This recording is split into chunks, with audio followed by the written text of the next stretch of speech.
अगर अधिकांश लोग करना हो अपनी कुछ नियमित चीज़ें स्वास्थ्य पूरी की तरह से जांच होती नहीं हैं, करवाते ऐसे वाले और कई ऐसे प्रकार वाले के रोग शरीर पूरा के इफेक्ट होता है अंदरूनी भाग एओर्टा को तो घातक अगर बीमारियों वैसा से हो ग्रसित तो कर बाद देते में हैं। स्टेंट भी लग सकता है बिना इंद्रप्रस्थ सर्जरी अपोलो के। ये हॉस्पिटल ने काफ़ी हाई रिस्क है हॉस्पिटल और के प्रांगण में एक बहुत ही सप्ताह के कॉम्प्लिकेटेड लिए प्रोसीजर है, महाधमनी लेकिन रोग के लिए जो जागरूकता कैंप्स लगाए। मैंने बाहर सीख के आया यहाँ तो शरीर आया के हूँ तो अंदर मैं महाधमनी के कारण ये होने सारा वाली करता बीमारियों हूँ से यहाँ पे। कैसे बचा जा ये सकता है, इसके बारे में जानकारी दी गई। में रिस्क फैक्टर दिल्ली से कम है डेली या न्यूज ज़्यादा? ऑनलाइन.in के लिए कुलवंत कौर मतलब के सर्जरी साथ में बंसी लाल की रिपोर्ट देखिए। थोड़ा सा ज़्यादा रहता है। रूटीन बाईपास जो ऑपरेशन हो सकते हैं, जब वो फैट डिपॉजिट हो जाता है कुछ टाइम बाद वो एओर्टिक वॉल को डैमेज करके अल्सर बना देता है। और जब वो अल्सर ये जो हाई प्रेशर सिस्टम है और वो अल्सर होता है वो फट सकता है। अगर वो फट गया तो वो पूरे हार्ट को खून से जमा देता है और इमरजेंसी होता है। वो भी एओर्टिक डिसेक्शन की तरह ही है, वो भी एओर्टिक इमरजेंसी ही है। तो उसको भी इमीडिएटली सर्जरी करके ट्रीट करना चाहिए उसको। क्या ये पूरा कंसर्न हार्ट से लेके और अपना स्टमक तक रहता पूरा उसका? हाँ जी, ये हार्ट से शुरू होता है यहाँ से और पूरे बॉडी में पैर तक जाता है। यहाँ से ऐसे दो हिस्सों में बांटकर दोनों पैर में चल सकता किडनी है। पे कितना इफेक्ट करता है फिर वो? किडनी में कितना इफेक्ट करता है? किडनी में भी जरूर जाता होगा। ऑफ कोर्स ये जो है ना ये दो किडनीज है किडनी यहाँ जाती पे। ये एओर्टा खून की नाली जो है पूरे बॉडी को ब्लड सप्लाई देता है। मतलब ब्रेन में भी जाता है, दिमाग में भी जाता है, दोनों हाथों में, पैरों में, किडनीज में, इंटेस्टाइन में। तो ये मल्टी सिस्टम प्रॉब्लम हो सकता है। इसीलिए जब इसका प्रॉब्लम हो जाता है तो पूरा सिस्टम में प्रॉब्लम हो सकता है। डॉक्टर मुकेश हैं यहाँ पे, ये हमारे सीनियर कार्डियक सर्जन हैं। Dr. Niranjan, a very good initiative on your part, and I wish you all the best to successfully run this program. And my best wishes to you. ये doctor Mukesh हैं हमारे senior cardiac surgeon यहाँ Indraprastha Apollo में। Sir pH क्या होता है? PH pulmonary hypertension. Doctor Mukesh इसके बारे में बहुत अच्छे तरह से। नॉर्मली जो ब्लड प्रेशर है हमारे लंग्स की आर्टरीज के अंदर वो लेस देन 1/3 होता है जो हमारा ब्लड प्रेशर हम नॉर्मली मेजर करते हैं हमारी सिस्टेमिक आर्टरीज का।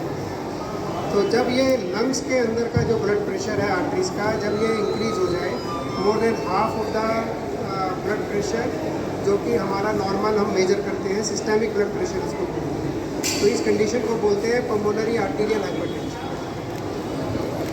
डॉक्टर साहब, आपको क्यों लगा कि हमें ये सब चीज़ें हमें ये सब चीज़ें करनी चाहिए? एक वीक हमें एरोटिक डिजीज़ पर निकालना है। क्या आपने सर्वे किया, रिसर्च किया? क्या अपोलो में इसकी रिपोर्ट क्या कहती है? अभी मैं 7 साल इंडिया से बाहर था। वहाँ पे जो एओर्टिक एन्यूरिज्म के स्पेशलिस्ट है जैसे मैं हूँ, ये वहाँ पे एस्टैब्लिश्ड है। मतलब बहुत वहाँ पे भी 7 या 8 स्पेशलिस्ट है पूरे कनाडा और अमेरिका में। ऑस्ट्रेलिया में सिर्फ 3-4 लोग हैं। यूरोप में काफ़ी 10 लोग एटलीस्ट हैं जो एओर्टिक सर्जन्स हैं। लेकिन हमारे इंडिया में पूरी तरह से उसको ट्रीट करने का एक्सपर्टीज़ जो है वो नहीं था अभी तक। लेकिन बहुत अच्छे टीम्स हैं, बहुत लोग अच्छे तरह से काम कर रहे थे और कर रहे हैं अभी भी। बहुत अच्छे सर्जन्स हैं, बहुत बड़े बड़े सर्जन्स हैं। लेकिन हमारा मकसद ये था कि अगर कोई एओर्टिक डिजीज़ का मरीज़ हमारे पास आए, उनका कोई भी प्रॉब्लम हो, जैसे भी उसको ट्रीट करना हो, या तो ओपन सर्जरी या तो एंडोवास्कुलर बिना सर्जरी का ट्रीटमेंट, वो सब हम एक ही डिपार्टमेंट में, एक ही जगह में कर सकते हैं सक्सेसफुली। और इसका जो एक्सपर्टीज़ या एक्सपीरियंस, क्योंकि काफ़ी कॉम्प्लिकेटेड चीज़ है, तो इसका एक्सपर्टीज़ जो होता है उसके लिए सिर्फ उसी के लिए काफ़ी ट्रेनिंग लगता है, जो मैंने पिछले 3-4 साल में किया है। तो उसके बाद मुझे यहाँ पे ऐसा लगा कि इंडिया में ज़रूरत है ऐसे एक डिपार्टमेंट का जहाँ हर चीज़ का जांच हो। नहीं सर, रिकॉर्ड क्या कहता है आपका कि ये बहुत ज़्यादा फैल रहा है, क्या है ये? हाँ, मैंने अभी बोला था कि इंडिया में हार्ट डिजीज़ का इंसिडेंस जो है बहुत हाई है। मतलब नंबर 1 किलर है पूरे दुनिया में, और इंडिया में हार्ट डिजीज़ का। ये हार्ट डिजीज़ क्यों आते हैं? क्योंकि बहुत लोगों में डायबिटीज़ की बीमारी है, या तो हाई ब्लड प्रेशर है, स्मोकिंग है, हाई कोलेस्ट्रॉल लेवल्स हैं, लाइफस्टाइल काफ़ी स्ट्रेसफुल है, मतलब एक्सरसाइज नहीं करते हैं, खाना ठीक तरह से नहीं खाते हैं, तो रिस्क फैक्टर्स तो सभी हैं। तो अगर हार्ट डिजीज़ मतलब ये जो ब्लॉकेजेस वगैरह हम देख रहे हैं, ये अगर ऑलरेडी हैं तो ये क्यों नहीं हो सकता? ये हम इसलिए नहीं जानते क्योंकि इसके बारे में अवेयरनेस नहीं है हमें। मतलब हम जानते नहीं है कि एओर्टा क्या होता है, एओर्टिक एन्यूरिज्म क्या होता है, डिसेक्शन क्या होता है, जैसे आपने पूछा अल्सर हो सकता है।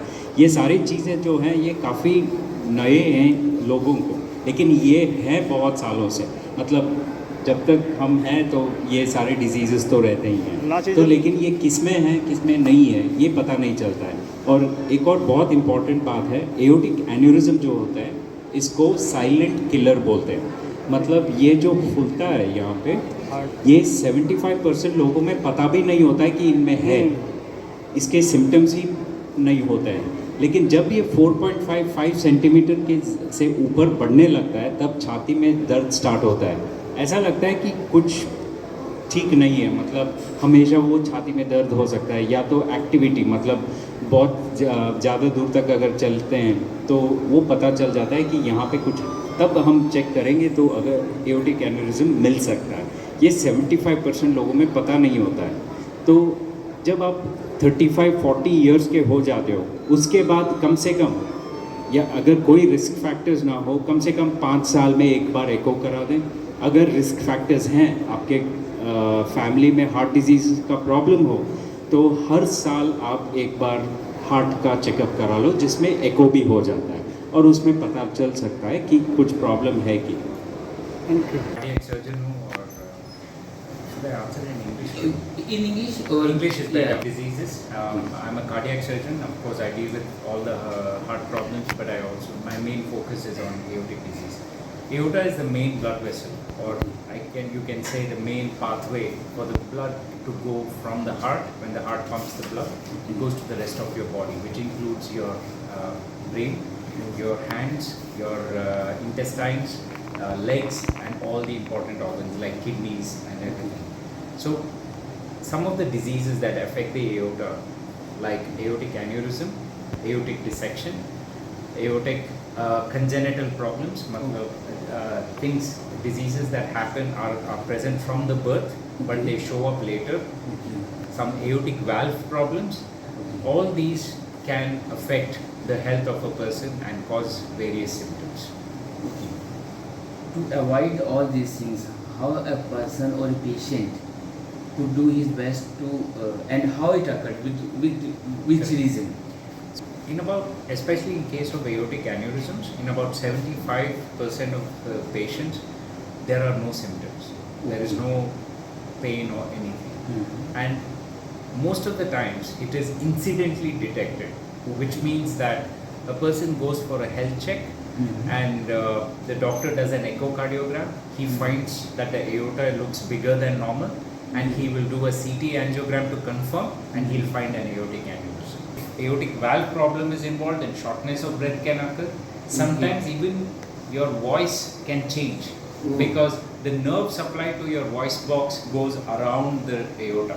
So when the aorta swells up, it stretches the nerve of the aorta, nerve of the voice box, and voice becomes hoarse. It becomes rough. So if you think that all your life your voice was normal but it's changing, then it may be from your aorta. That is another warning sign. Right, doctor. Most of the three pain, breathing problem, and voice change. Voice change. These are the three. These are symptoms. three for these kind of aortic problems. Aortic There is problem. another aortic condition called aortic dissection, Okay. where it is an acute emergency. The aorta or the wall of the aorta tears, and the blood goes into a false channel, and it does not go to the body. Okay. It shuts blood supply from the kidneys and from the legs. In those situations, the symptoms are quite severe. In the sense, you will feel a tearing type of pain. It's very important. Okay. You will feel like something is ripped open in your chest or in your back, or you may feel a sudden stomach pain with vomiting. You can also have severe weakness or even paralysis of your legs suddenly. And these are all severe symptoms, and if any of these symptoms are there, it's very important the patient comes to the hospital immediately and seek medical attention. But the type of aortic problems that occur vary from different ages. In the sense, for example, in Marfan syndrome, in Lewis-Dietz syndrome, the aortic wall is not normal. It's very stretchy. It's not strong. In those cases, even at the age of 18 or 20, they can have aortic dissection, which I mentioned just now, or even rupture, sudden rupture causing sudden death in young patients. So genetic counseling or genetic tests, which is a blood test done at Apollo Indraprastha, and we have our genetic experts, can detect this gene in the blood of the patient and say that you have this problem. If anybody has had sudden death in the family, then it's important for the next generation to get themselves checked, genetic test and echo scan to rule out aortic problems. The awareness is what is important, and that is why we are doing Aortic Disease Awareness Week, so that people are more and more aware of these symptoms, problems, and what can happen. Right, because most of the people are not aware about this disease. Audio Jungle.